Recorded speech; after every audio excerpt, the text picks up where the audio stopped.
SKT Gold and Diamonds Swarna Vaibhavam. Polki Gold Jewelry pi no wastage, no making charges. Diamonds కేవలం 49,999 రూపాయలు మాత్రమే.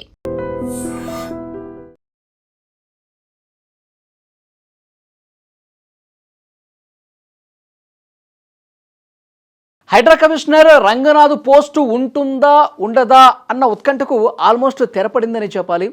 Court నిన్న క్లియర్గా సీఎస్కి ఆదేశాలు ఇచ్చింది. చాలా కోర్టు ధిక్కరమైనటువంటి పిటిషన్లు ఆయన మీద ఉన్నాయి. ఆయన ఏమాత్రం కూడా కోర్టు ఆదేశాలను పట్టించుకోవట్లేదు, కనీసం కోర్టుకు హాజరు కావట్లేదు. అసలు ఆ పోస్టుకు అతను అనిపెట్టు మరొక అధికారిని నియమించండి, హైడ్రా కమిషనర్గా అతన్ని తప్పించండి అని చెప్పి సీఎస్కి డైరెక్ట్గా ఆదేశాలు ఇచ్చినటువంటి పరిస్థితి ఉంది. మరి నిజంగానే ప్రభుత్వం హైడ్రా కమిషనర్గా ఉన్నటువంటి రంగనాథ్ని తప్పించేసి వేరొక అధికారిని పెడుతుందా, ప్రభుత్వం ఏం చేయబోతుంది అని ఒక టెన్షన్ చాలామందిలో ఉంది. అయితే ఈ ఉత్కంఠకు తెరదించుతూ ఢిల్లీలో కొద్దిసేపటి క్రితమే ముఖ్యమంత్రి రేవంత్ రెడ్డి దీని మీద క్లారిటీ ఇచ్చినటువంటి పరిస్థితి ఉంది. హైడ్రా అనేది హైదరాబాదులో ఉన్నటువంటి నాలాలు కావచ్చు, ప్రభుత్వ స్థలాలు కావచ్చు, తర్వాత ఈ చెరువులు, కుంటలు, పార్కులు ఏవైతే ప్రభుత్వానికి సంబంధించిన ఉన్నాయో వాటిని కబ్జా కాకుండా వాటి పరిరక్షణ కోసం ఏర్పాటైనటువంటి ఒక గొప్ప వ్యవస్థ. దీన్ని మరింత బలోపేతం చేస్తాం. కొంతమంది పనిగట్టుకొని కబ్జాకోరులు ఎవరైతే ఉన్నారో, కబ్జాకోరులకు మద్దతు తెలిపే వాళ్ళు ఎవరైతే ఉన్నారో వీళ్ళు తప్పుడు కేసులు కోర్టులు వేసి కోర్టును కూడా తప్పుదారి పట్టించి ఈ విధంగా ఆదేశాలు రావడానికి కారణమయ్యారు. కాబట్టి దీన్ని ఉపేక్షించే పరిస్థితి లేదు. న్యాయ వ్యవస్థల మీద మాకు సంపూర్ణమైనటువంటి నమ్మకం ఉంది. దీన్ని కూడా మేము న్యాయస్థానాల్లోనే తేల్చుకుంటాం అని బహిరంగంగా రేవంత్ రెడ్డి గారు మద్దతు తెలిపారు.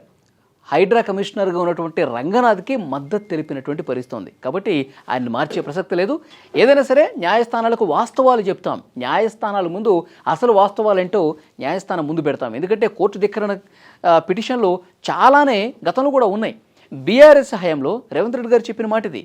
బీఆర్ఎస్ హయాంలో అప్పటి ప్రభుత్వ ప్రధాన కార్యదర్శిగా ఉన్నటువంటి సోమేష్ కుమార్ మీద 400 కోర్టు ధిక్కరమైనటువంటి కేసులు ఉన్నాయంట. కోర్టు ధిక్కరణ కింద 400 పిటిషన్లు ఉన్నాయంట. సో అప్పుడెవరు మాట్లాడలేదు, ఇప్పుడు మాట్లాడుతూ ఉన్నారు. 63 కోర్టు ధిక్కరణ కేసులు ఉన్నాయని చెప్పి నిన్న హైకోర్టు చెప్పింది. సో 400 ఎక్కడ, 63 ఎక్కడ?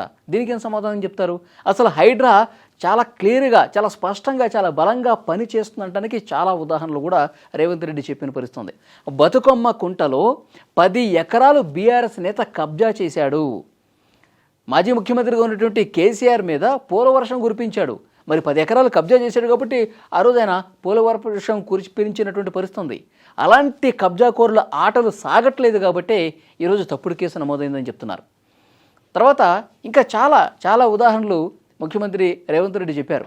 ఎన్ కన్వెన్షన్ కూల్చేశారు అంటే అది పేదలకు సంబంధించినటువంటిదా? కాదు కదా. సో వ్యవస్థకి వ్యతిరేకంగా ఉన్నటువంటి బాడీస్ ఏవైతే ఉన్నాయో సో వాటన్నిటి మీద యాక్షన్ తీసుకుంటోంది హైడ్రా అని కూడా చెప్పారు.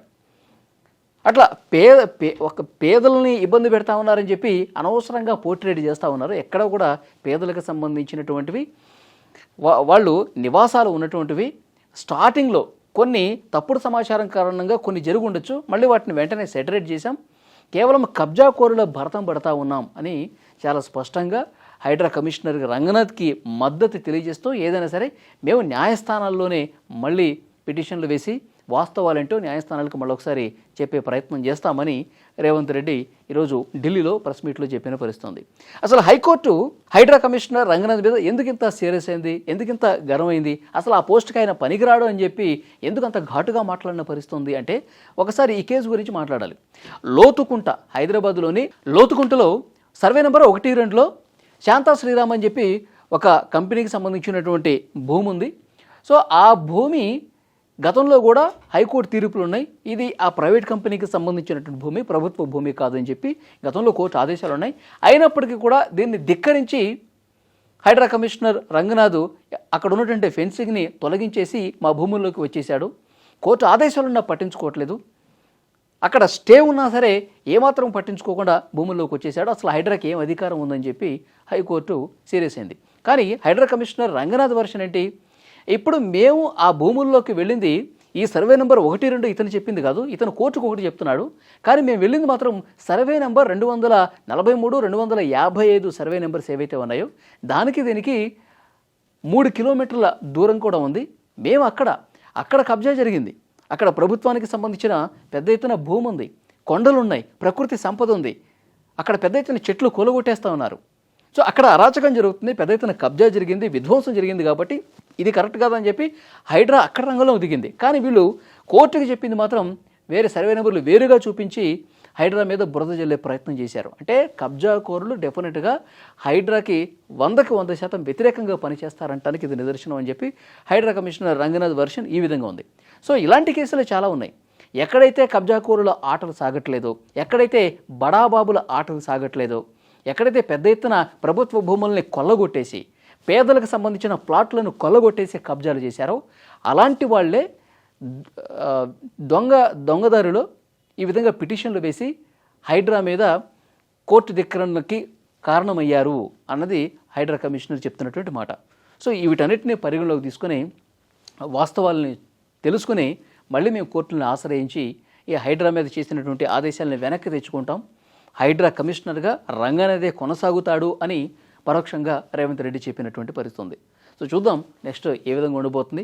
రేవంత్ రెడ్డి అయితే చాలా క్లియర్గా చెప్తా ఉన్నాడు, కబ్జాకోరులు చేసినటువంటి కుట్రలో భాగమే ఇది అని.